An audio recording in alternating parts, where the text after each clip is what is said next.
लूका रचित सुसमाचार 15 अध्याय 14 वचन से 16 वचन। लूका रचित सुसमाचार 15 अध्याय 14 वचन से 16 वचन। जब वह सब कुछ खर्च कर चुका तो उस देश में बड़ा अकाल पड़ा और वह कंगाल हो गया। इसलिए वह उस देश के निवासियों में से एक के यहाँ जा पड़ा।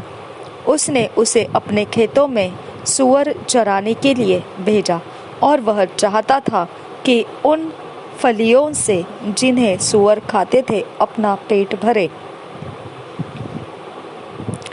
और उसे कोई कुछ नहीं देता था।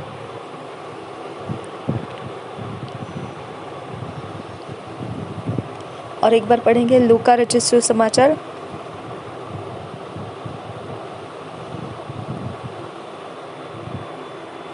15 अध्याय का 14 वचन से 16 वचन। जब वह सब कुछ खर्च कर चुका तो उस देश में बड़ा अकाल पड़ा और वह कंगाल हो गया। इसलिए वह उस देश के निवासियों में से एक के यहाँ जा पड़ा। उसने उसे अपने खेतों में सूअर चराने के लिए भेजा और वह चाहता था कि उन फलियों से जिन्हें सूअर खाते थे अपना पेट भरे, और उसे कोई कुछ नहीं देता था।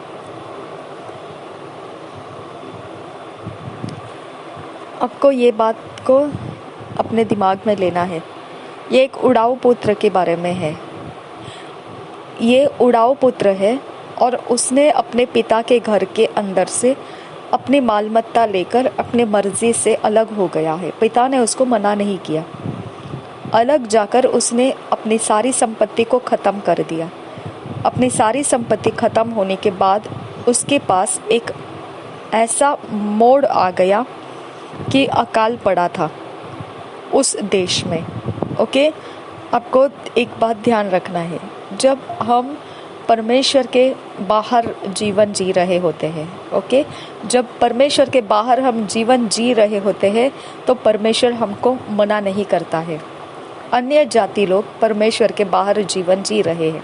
मसीही लोग अगर परमेश्वर के बाहर जीवन जी रहे हैं, ओके, खुद हो के अगर वो अपने हिस्से को लेकर बाहर चले जाना चाहते हैं, ठीक है, तो पिता से हिस्सा लेकर कि मुझे वरदान दो, मैं अपना कलीसिया खोल लूँगा, ओके, मुझे वरदान दो, बस मैं अपनी कुछ करना चाहता हूँ, अभी मुझे अब वरदान दो, अब मैं कुछ ये होना चाहता हूँ, मैं वो होना चाहता हूँ। अगर पिता से कुछ लेकर वो अपने जो मेंटर है, जो अधिकारी है, जो परमेश्वर के अगुवे हैं, उनके अधीनगी में से हट जाए और खुद का अस्तित्व बनाने के लिए चले जाए, ओके, तो वहाँ पे उनकी ये हालत हो जाती है। ओके, उनके अंदर का अभिषेक जो है वो परमेश्वर का अभिषेक वो ले लिए, ओके, अपने स्पिरिचुअल फादर के हाथ के नीचे रहकर उन्होंने अपना अभिषेक ले लिया। अब उसके बाद क्या? उसके बाद वो अभिषेक लेकर उनको एक घमंड आ गया, जैसा लूसीफर को घमंड हो गया कि परमेश्वर के सारे शक्ति का प्रभाव उसके अंदर समेट लिया गया है। अब परमेश्वर की उसको ज़रूरत नहीं है। अब उसका एक किंगडम बनाने के लिए निकला वो, ओके। वैसा ही जो अभिषिक्त लोगों के हाथ के नीचे रहते हैं और अपना एक अच्छा कुछ बन गए, वो तैयार हो चुके, अब उनके ऊपर स्पिरिचुअल फादर या स्पिरिचुअल मदर की उनको ज़रूरत नहीं है। उनको अभिषेक के नीचे संभालने वालों की ज़रूरत नहीं है, क्योंकि इतना ज़्यादा ओवरफ्लोइंग पैशनेट अभिषेक उनके अंदर भर चुका है कि अब वो खुद का एक राज्य स्थापित करना चाहते हैं, ओके, खुद के नाम को ऊंचा करना चाहते हैं, खुद की कलाकारी को वो दिखाना चाहते हैं, खुद के अंदर भरा हुआ वो शक्ति का प्रमाण वो दिखाना चाहते हैं, ठीक है। अब आया समय, हाँ, अब परमेश्वर कहता है कि तुमको ऐसा करने से आपके आत्मिक लोग रोकेंगे नहीं, ओके, आपका आत्मिक अगवा आपको रोकेगा नहीं कलीसिया छोड़कर जाते समय, ओके, आपका आत्मिक चलाने वाला आपको रोकेगा नहीं, आपकी चराई करने वाला आपको रोकेगा नहीं, ओके, वो आपको रोकेगा नहीं, आपको कुछ नहीं कर सकता है, क्योंकि ये आपका अपना पर्सनल फैसला है कि आप अपना अस्तित्व अभी खड़ा करना चाहते हैं। कोई बात नहीं है, चले जाओ, ले लिया, सब कुछ ले लिया, ओके, अब ले हैंड हो गया, अच्छा अभिषेक भर गया, सब कुछ हो गया, अब खुद का एक अच्छा कुछ काम करने का समय आ गया। अब आ गया है एक समय कि यहाँ पे क्या करना है। इस जगह में अब आपको ध्यान देना है। उसकी हालत में परमेश्वर एक सिचुएशन रिलीज किया, समझ में आया? उस जगह में वो गया था जहाँ पर एक सिचुएशन का टाइमिंग ठहराया गया था। परमेश्वर वहाँ एब्सेंट है, तो वहाँ पर एक सिचुएशन ऐसी कठिन वहाँ हो चुकी थी कि वहाँ अकाल का समय लग गया।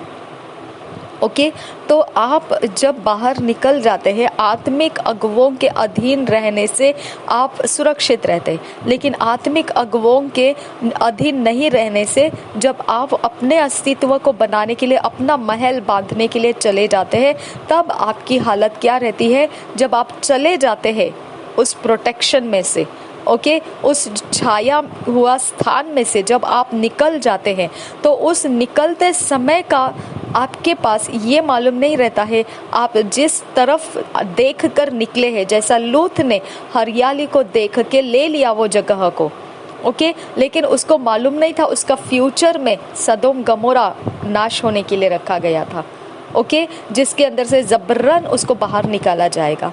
ओके, तो हमारे आंखों को देखने से जो मालूम पड़ता है, हम उसकी तरफ तो चले निकले हैं।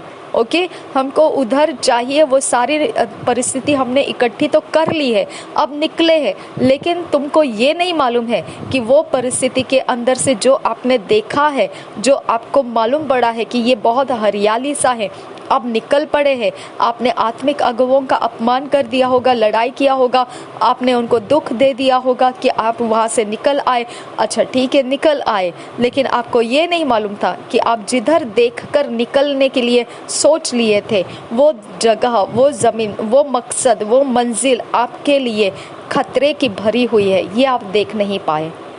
ओके, अब आप उधर पहुंच गए, आप जहां तक आपके ऊपर का अभिषेक उस जमीन के पावर्स को मार सकता है उतना मार लिया, लेकिन फिर बाद में एक समय आता है कि आपके पावर्स काम नहीं करेंगे। उस समय का समय एक ठहराया हुआ है, और वो समय कौन सा है? हो सकता है कोई बीमारी का हो सकता है, कोई अकाल का हो सकता है, कोई गरीबी का हो सकता है, कोई नाश चोरी घात का हो सकता है, कोई रगड़े झगड़े का हो सकता है, कुछ भी हो सकता है, लेकिन एक समय वहां पर ऐसा रहने वाला है जिसको आप पार नहीं कर पाएंगे। समझ में आया? अब ये लूत पार नहीं कर सकता था उस समय को, ओके, तो लूत के लिए अब्राहम ने प्रार्थना करके रखा था। इसकी वजह से, अब्राहम की वजह से लूत को और उसके परिवार को सदोम गमोरा में नाश होने से बचा लिया और उसको बाहर निकाल दिया। ओके, वहाँ से बाहर निकाल लिया, ठीक है, कोई बात नहीं है, बाहर निकाला, लेकिन उसके बाद उसके बेटियों ने उसके साथ संगति किया और उसका बच्चा पैदा हुआ। तो ये मतलब से बनता है कि परमेश्वर ने उसके कामों को आशीषित नहीं किया। चलो, अब्राहम के कहने से उसके प्राण तो उसने बचा लिए, लेकिन उसने आशीषित नहीं किया। ओके, जो आशीषित है उसके पास आशीषित इंस्ट्रक्शंस आते हैं। ओके, उसके पास आशीष करने वाली चिंताओं के विषय होते हैं। ओके, और जो आप प्रार्थना कर रहे हैं इसके लिए वो बचाए जा रहे हैं। ओके, अब्राहम ने मांगा, इसके लिए लूत और उसके परिवार को सदोम गमोरा में नाश होने से बचा लिया गया, लेकिन आपकी प्रार्थना के कारण वो बचा तो लिए, लेकिन फिर भी वो आशीषित नहीं है, क्योंकि उनके पास आशीषित होने वाला कोई जरिया, इंस्ट्रक्शन नहीं था। काइन के पास आशीषित नहीं था, वो काइन का जरिया आशीषित नहीं था, उसके पास आशीष करने वाले इंस्ट्रक्शन नहीं थे। आबेल के ऊपर आशीष ठहरा हुआ था। ओके, उसके पास आशीष करने वाला इंस्ट्रक्शन था, उसने भेड़ बकरियों को चराने का फैसला लिया ऑक्यूपेशन में, वो आशीषित फैसला था उसका आशीषित चुनाव था, उसका आशीषित रास्ता परमेश्वर ने बना के रखा था। इसके लिए परमेश्वर धर्मियों के रास्ते को बना के रखता है, धर्मियों के मार्ग वो बना के रखता है। ओके, उसके अंदर से धर्मी जब चलता है तो उसके फैसले आशीषित हो जाते हैं। ओके, उसके फैसले बिगड़ते नहीं है, उसके फैसले अंत तक आशीषित रहते हैं। ओके, लेकिन लूत आशीषित नहीं था, क्योंकि अब्राहम को परमेश्वर ने बोला था किसी को साथ नहीं लेना है, बस तू निकल पड़ यहाँ से, और वहाँ से उसने लूत को साथ ले लिया था। ओके, लूत को साथ ले लिया उसने, लेकिन आगे क्या हो गया? लूत को साथ लेने के बाद भी उसने अगला स्टेप क्या लिया? रिबका को लेकर आने के लिए अगला स्टेप उठाया। ओके, रिबका भी आशीषित नहीं हुई। ओके, आप देखिए, जिसके पास आशीष नहीं है उसके पास परमेश्वर के इंस्ट्रक्शन नहीं रहते हैं, उसके पास फेलियर्स के इंस्ट्रक्शंस रहते हैं, क्योंकि उन्होंने अपने अगुओं के अधीनगी को छोड़ के अपने रास्ते पकड़ना शुरू कर लिया था। ओके, तो आशीषित इंस्ट्रक्शन नहीं रहता है उनके पास।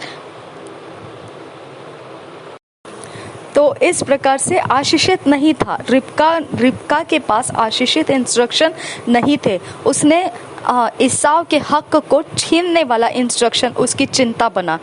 ओके, उसकी चिंता बना कि जो इसहाक के ऊपर पहलोटे का इंस्ट्रक्शन आशीष है वो ठीक से इस्तेमाल नहीं कर रहा है, तो उसके ऊपर से उसको निकाल लेना है और याकूब को देना है, क्योंकि याकूब ठीक से इस्तेमाल कर पाएगा। उसकी जिम्मेदारी आशीषित नहीं थी, उसकी चिंता आशीषित सोचों के अंदर से नहीं थी।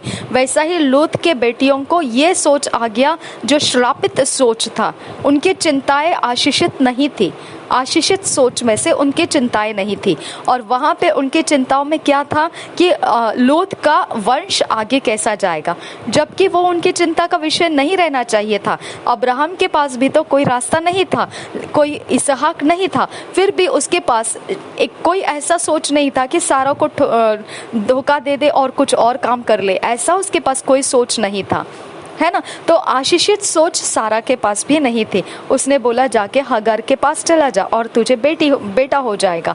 तो हर सोच के ऊपर डिपेंड करता है परमेश्वर का आशीष आपके ऊपर है या नहीं। हर सोच का आपको डिपेंड पड़ता है, वो सोच, वो चिंता का विषय जो आपके अंदर है, वो चिंता का विषय सच में परमेश्वर की ओर से आपको आशीष करने वाला है या परमेश्वर एब्सेंट है उस सोच में। वो चिंता का विषय हो सकता है, आपको दर्द और दुख में एंड रिजल्ट दे सकता है। ओके, तो आपको ध्यान रखना है, जब आप आशीष का सोचते हैं तो धर्मियों का रास्ता परमेश्वर ने पहले तय करके रखा है। ओके, धर्मियों का रास्ता परमेश्वर ने बहुत पहले उत्पत्ति के पहले यिर्मयाह को डिसाइड करके रखा था कि वो भविष्यवाणी करने वाला बनेगा। ओके, उत्पत्ति के पहले आबेल के बारे में परमेश्वर ने डिसाइड करके रखा था कि आबेल एक ऐसा जनरेशन रहेगा जिसमें से मुझे चाहिए वही सैक्रिफाइस वो लेके आएगा। ओके, वैसा ही इसहाक ऐसा ही जनरेशन रहेगा जो जीतता हुआ जाएगा। ओके, आगे का समय देखिए, सब जगह हमें परमेश्वर का समय आप देखिए, वो रास्ते देखिए, धर्मी लोग जो चलते हुए आए, जो परमेश्वर का आज्ञा पालन करते हुए आए, उनका सोच इम्पोर्टेंट बना है।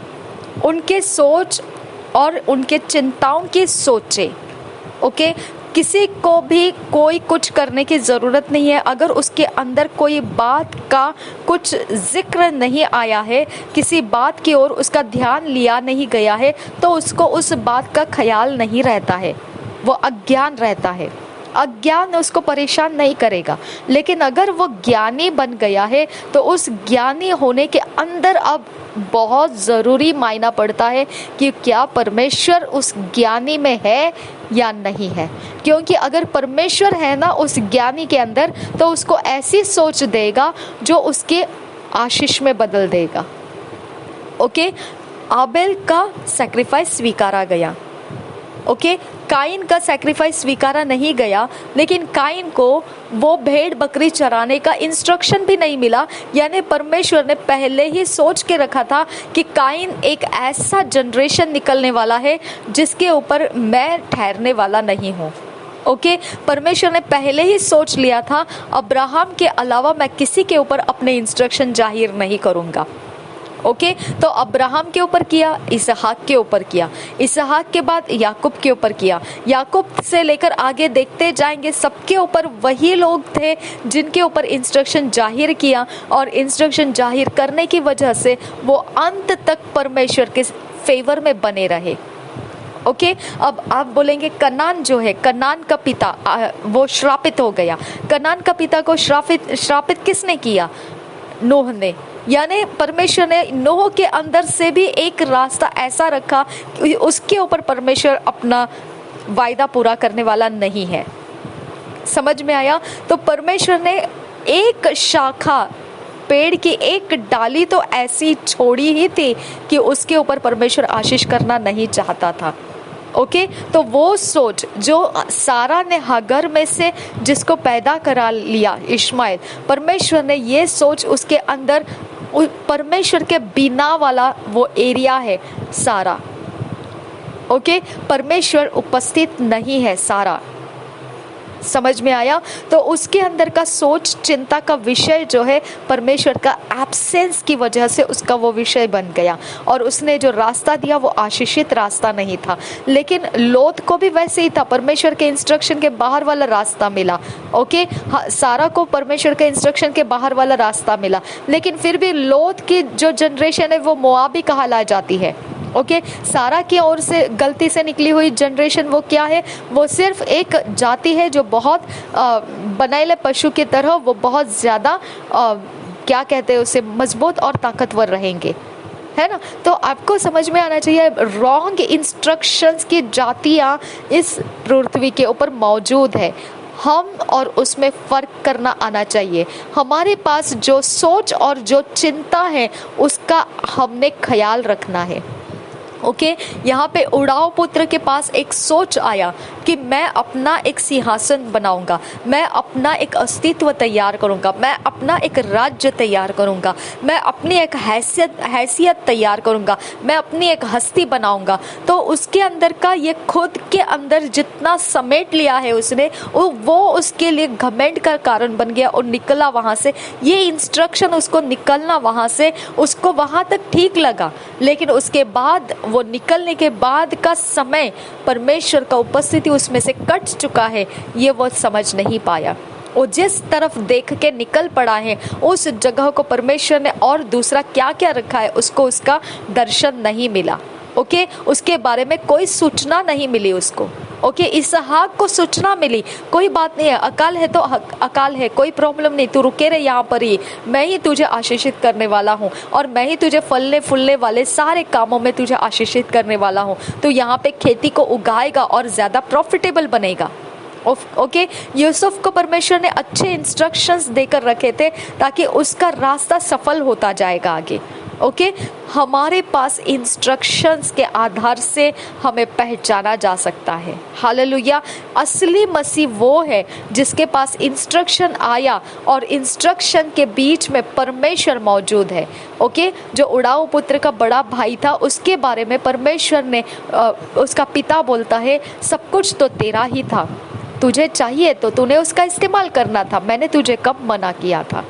मुझे पूछने की तुझे ज़रूरत भी नहीं है, सब कुछ तो तेरा ही है ना? तो इसका मतलब क्या है? हम उस क्षेत्र के अंदर है जहाँ पर हमारी सोचें प्रॉफिटेबल रहने वाली है। इवन उड़ाऊ पुत्र का बड़ा भाई का सेलिब्रेशन करने का मन था, फिर भी वो सेलिब्रेशन नहीं किया, लेकिन पिताजी के ऊपर डिपेंड रहा कि पिताजी उसका सेलिब्रेशन का माहौल तैयार करे।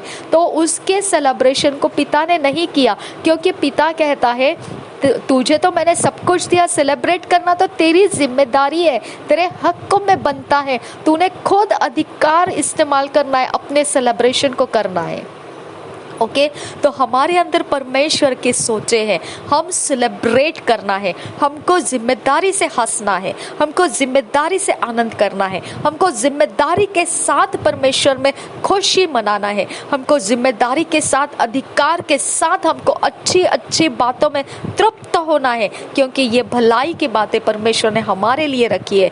हमको पिता का इंतजार नहीं करना है कि पिता हमको हंसाए, पिता हमको नचाए, पिता हमको आनंदित करे, पिता हमको सब करे। हम छोटे बच्चे नहीं बनना है कि मम्मी पापा हमारी देखभाल करते बैठे। ओके, हमको परमेश्वर ने बोला है सब कुछ तेरा है और तूने उसको इस्तेमाल करना है। मेरी इंतजार के लिए इंतजार नहीं लगाना है, सब कुछ तेरा है। ओके, लेकिन जो परमेश्वर से बाहर निकल चुके लोग हैं ओके, जो परमेश्वर के अगुवों के हाथों के नीचे से निकल चुके लोग हैं, उनके बारे में परिस्थिति बिकट है, उनके बारे में परिस्थिति बिकट है। ओके, उनको लौट कर आना ज़रूरी है। ओके, उनके लिए कोई दूसरा रास्ता नहीं है, उनके लिए एक विपत्ति इंतज़ार कर रही है जहाँ पर उनका कोई हल नहीं होने वाला है।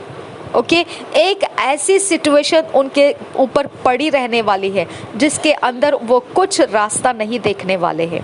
ओके, एक ऐसा समय उनका लग चुका है जिसके बारे में उनके पास कोई जवाब नहीं है। ओके, एक ऐसा अवस्था उनका लग चुका है जिसके बारे में वो दर दर भटकेंगे, लेकिन कहीं पर उनको कुछ आश्रय नहीं मिलेगा। ओके, अगर आपके अंदर ये सोच आता है कि मैं दोबारा अपने स्पिरिचुअल फादर के पास चले जाऊं, मैं दोबारा अपने स्पिरिचुअल मदर के पास चले जाऊं, मैं दोबारा उनके अधीन जाऊं, वो आपको स्वीकारने के लिए तैयार है। ओके, क्योंकि ये परमेश्वर की आवाज़ है हम सबके लिए। अगर हम ज़मीन छोड़ के निकले हैं, लूत की तरह हमने देख लिया कि हरियाली दिख रही है, बस उसे छीन लेना है, जल्दी से जल्दी कब्जा कर लेना है, नहीं तो वो चली जाएगी, हमको नहीं मिलेगी। अगर ऐसा काम आपने कर रखा है, माय डियर फ्रेंड्स, आप खतरे की घंटी, आपके लिए मेरा प्रचार आपको खतरे की घंटी दे रहा है। ओके, आप नज़र हटा लो उस बातों के ऊपर से, क्योंकि आपको नहीं मालूम है उस जगह में आपका एक इंतज़ार कर रहा है खतरा। समझ में आया? एक गलत सोच आपको फेल करने के लिए इंतज़ार कर रहा है। ओके, एक गलत सोच आपका तमाशा करने के लिए इंतज़ार कर रहा है। ओके, लूत का इंतज़ार किया था, सदोम गमोरा नाश होने का इंतज़ार था। ओके, सदोम गमोरा से बाहर निकला, फिर भी एक सोच उसका इंतजार कर रहा था, उसकी गलत पीढ़ियों का तैयार होना। ओके, तो परमेश्वर अधर्मियों के साथ नहीं है। ओके, अगर आप अपने अगुवों के अधीन नहीं रहना चाहते और अपना अलग अस्तित्व बना लेना चाहते हैं, तो आप मुश्किल में पड़ने का फैसला कर रहे हैं। ओके, और मुश्किल में पढ़कर सहन करके फिर लौट कर आने का मन अगर उड़ाऊ पुत्र को मिलता है तो बहुत बड़ी बात है, क्योंकि लूत को पलट कर आने का रास्ता नहीं मिला, वो फिर भी मोआबी ही रहा। ओके, जिसको परमेश्वर खुद अपने मुंह से कह दिया है, मैं इनको तुच्छ जानता हूँ। ओके, और मोआबियों में से फिर रूथ को अंदर ले लिया गया, लेकिन उसकी जाति को बदल के लिया गया। ओके, और वैसे ही जो उड़ाऊ पुत्र था उसके ऊपर के सारे कपड़े उतारे गए, उसको नए कपड़े दिए गए, उसका पहरावा चेंज किया गया, उसका दिखना उठना बैठना चेंज किया गया, और उसको आदर सत्कार के साथ उसको ले लिया गया। तो हम भी लौट कर जाएंगे अपने आत्मिक माता पिता के पास, तो हमारा आदर सत्कार होगा, निश्चित होगा। हमको वो जगह नहीं मिलेगी, लेकिन हमारा वहाँ पर स्वीकार हो जाएगा। ओके, हम उस जगह में पहुंच नहीं सकते हैं जहां को हमने छोड़ कर आए, लेकिन हम अपने आत्मिक माता पिता के हाथों के अधीन आकर सुख और चैन को प्राप्त कर सकते हैं।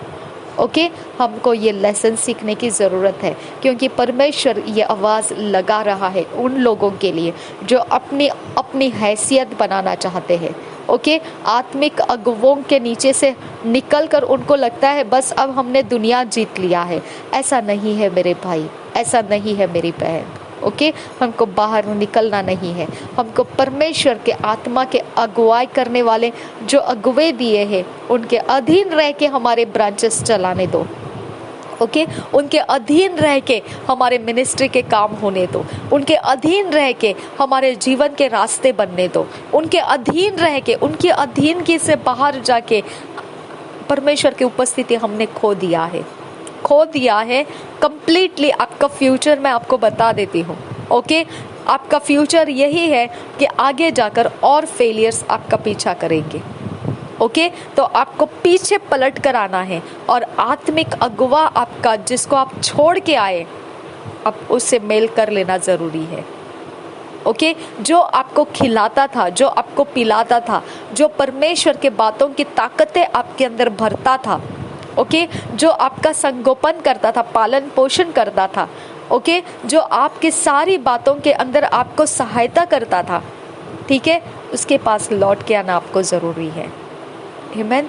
यीशु मसीह हमारी सहायता करे। रिबांता खबर रखा लरबाहा अखासिया खुबर रहसा अदेना मेरे खेल रबाहा अखातीना रबा अखासिया तुखंबा रहसा रदेना मखा लरबा अखासिया खुबर रखा लरबाहा खसा दरे बेखतीन रबाहा अखातीन रबा अखासिया तुखंबा आसा लरे बेखतीन रबाहा अखातीन रबा अखासिया खुबर रखसा रदाना मखा लरबाहा अखातीन रबा उखसिया खुबर रखसा रदीना मखा लरबाहा अखातीन रबहो उखतीन रबहंतरा हसा लरे बेगे दिगन मेरे खल रबाहा अखातीन रबाहा अखासिया खुबर रखसा लरे बेगे दिगन मेरे खल रबाहा अखातीन रबहो उखसिया खुबर रखसा। थैंक यू फादर गॉड मेरे खुदा परमेश्वर, तेरा अनुग्रह हमारे ऊपर आने के लिए हम मांगते हैं खुदा। हम मांगते हैं खुदा परमेश्वर कि हमारे ऊपर तेरी उपस्थिति गायब ना हो खुदा, हम खो ना जाए खुदा परमेश्वर। हमारे ऊपर तो आत्मिक अगुवा ठहरा खुदा, जो परमेश्वर हमारा पालन पोषण कर सके, हमें संगोपन कर सके और उसके पिता परमेश्वर अधीनगी में से हम कभी बाहर जाने ना पाए खुदा परमेश्वर। हमारे अंदर का जो हमने समेट लिया है, जो हमारे अंदर परमेश्वर की आग भर चुकी है खुदा पिता परमेश्वर, उसके बावजूद पिता हमें आत्मिक अगुवों के अधीन रहने का परमेश्वर अनुग्रह कर खुदा, ताकि हम रास्ता भटक ना जाए। नासरी यीशु के नाम में जो लोग परमेश्वर पिता रास्ता छोड़कर चले गए हैं, मेरे खुदा परमेश्वर उनको लौट कर आने के लिए पिता हम तुझसे विनती करते हैं, स्वर्गदूत उनको इकट्ठा कर ले खुदा परमेश्वर, अपनी अपनी जगह में से उनको बाहर निकाले खुदा, उनकी परिस्थितियों में से उनकी मुलाकात लेकर उनको बाहर लेकर आए खुदा, और उनको आत्मिक अगुवों के नीचे दोबारा लेकर आए खुदा, जिनको छोड़कर वो चले गए थे, मनमुटाव के कारण जिनको छोड़कर वो चले गए थे, मेरे खुदा परमेश्वर उनका नाश ना हो खुदा परमेश्वर। हम विनती करते हैं उनके इंस्ट्रक्शन उनको और गड्ढे में ना डालने पाए खुदा, उनके अंदर का परमेश्वर और जरिया ना बने उनको नाश चोरी घात होने का। हम विनती करते हैं तेरा क्रोध उनके ऊपर से दूर कर खुदा, तेरी दया उनके ऊपर आने दे, तेरा शांत का मन पिता परमेश्वर उनके अंदर भर जाने दे, और उनको उनके आत्मिक पिता के पास, आत्मिक माता के पास रिटर्न आने के लिए पिता परमेश्वर उनके अंदर अगुवाई कर खुदा परमेश्वर। वो अगुवाई को बल दे खुदा, ताकि उस अगुवाई के पीछे वो चलना शुरू कर देंगे। ऐसा बलपूर्वक अगुवाई उनके अंदर भर खुदा परमेश्वर, वो उनके सामने से हटने मत दे खुदा, उनके ऊपर वो ठहरे रहे खुदा, और वो काम पूरा कर पिता, वो अपने आत्मिक अगुवों के साथ मेल कर ले और अपने आगे का समय सुरक्षित हो जाए। विनती करते हैं खुदा मेरे परमेश्वर, विनती करते हैं उनके गलती गुनाहों को माफ़ कर और उनको एक बार एकत्रित कर ले। नासरी यीशु के नाम में विनती करते हैं, सुन और कबूल कर मेरे पिता। आमीन आमीन आमीन। रबांता खबर रखा लरबहा अखासिया खुबर रखसा दरे बिखती नरबा अखासिया दुखंबर हसा। Thank you Jesus, thank you Jesus. धन्यवाद हो यीशु, धन्यवाद हो यीशु, धन्यवाद हो यीशु, धन्यवाद हो यीशु, धन्यवाद हो यीशु, धन्यवाद हो यीशु, धन्यवाद हो यीशु, धन्यवाद हो यीशु, धन्यवाद हो यीशु, धन्यवाद हो यीशु, धन्यवाद हो आबा फादर गॉड। तेरा अनुग्रह उतर कर आए उन लोगों के ऊपर खुदा, तेरी ठंडक उतर कर आए उन लोगों के ऊपर खुदा जो आत्मिक अगुवों को खो चुके हैं खुदा। तेरी शांति उनके अंदर भर कर आने दे खुदा, जो अपने आत्मिक अगुवों का अपमान करके, मन मुटाव करके वहाँ से चले गए हैं।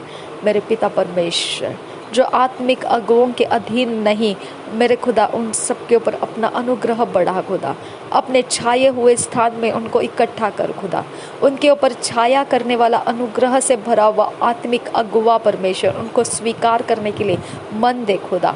ओ बरखासी अखबरखासी आंतु खम्बा आसा, उनके अपने झुंड में खुदा एकत्रित कर ले खुदा, उनको अपने अपने झुंड में एकत्रित कर ले पिता। जहाँ से वो निकल गए उनको लौट कर लेकर आ खुदा, जहाँ से पिता परमेश्वर वो बाहर चले गए उनको लौट कर लेकर आ खुदा, जहाँ से खुदा परमेश्वर वो अपनी जगह छोड़कर चले गए वहाँ उनको लौट कर लेकर आ मेरे परमेश्वर।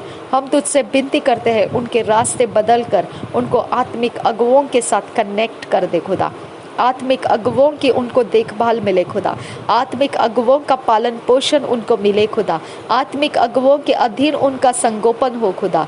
नासरी यीशु के नाम में खुदा उनके ऊपर खुदा अपने अनुग्रह की बरसात कर खुदा, उनके ऊपर अपने अनुग्रह की बरसात कर मेरे परमेश्वर, उनके ऊपर अपने अनुग्रह की बरसात कर मेरे खुदा। उनको नमी दे खुदा, उनको तेरा प्रेम दे खुदा परमेश्वर, उनके हृदय को शांत कर खुदा, उनके मन के सोच को रोक कर रख खुदा वो आगे बढ़ने ना पाए खुदा। तेरी ओर से जो सोच उनको सफल कर सकती है, इसके अलावा वो कोई सोच के पीछे जाने ना पाए खुदा। अब फादर गॉड, ऐसी सोच जो उनको फेल कर सकती है और ज़्यादा मुश्किल में डाल सकती है, वो सोच उनको पीछे करने मत दे पिता परमेश्वर। वो सोच के पीछे पीछे उनको जाने मत दे खुदा परमेश्वर। वो सोच के अधीन उनको होने मत दे खुदा। वो सोच उनको पिता, उनके प्रोविजंस वो सोच के लिए ना मिले खुदा। अब फादर गॉड वो सोच का इंतज़ाम ना हो खुदा। अब फादर गॉड वो सोच की कोई भी पिता परमेश्वर पूर्ति ना हो खुदा परमेश्वर। हम विनती करते वो सोच पिता सूख जाए और मर जाए। वो सोच उनके अंदर से सूख जाए और मर जाए। वो सोचे उनके अंदर से सूख जाए और मर जाए। वो सोचे उनके अंदर से सूख जाए और मर जाए। और परमेश्वर आत्मिक अगुवों के अधीन आने का सोच उनका मजबूत कर बल पकड़ने दे, और वहीं पर उनकी हरियाली का ठिकाना है, उनको वो स्रोत प्राप्त होने दे, वो ठंडे पानी का झरना उनको प्राप्त होने दे, मृत्यु का भय ना रखने वाला प्राप्त होने दे, और तेरे वचन लाठी काठी होकर उनका सहारा बनने वाला प्राप्त होने दे। अभिषेक से उंडेला जाना उनके ऊपर प्राप्त होने दे। शत्रु के सामने उनके लिए मेज बिछाए जाना प्राप्त होने दे। सदा काल के लिए उनके ऊपर तेरी दया और करुणा साथ रहेगी, उनका पीछा करती रहेगी। प्राप्त होने दे उनको, उनके ऊपर परमेश्वर तूने उनका प्याला उमड़ता हुआ बनाया है, प्राप्त होने दे उनको, और हमेशा के लिए वो तेरे भवन में प्राप्त हो जाए। यीशु नासरी के नाम में हम मांगते हैं पिता, सुन और कबूल कर। आमीन आमीन आमीन।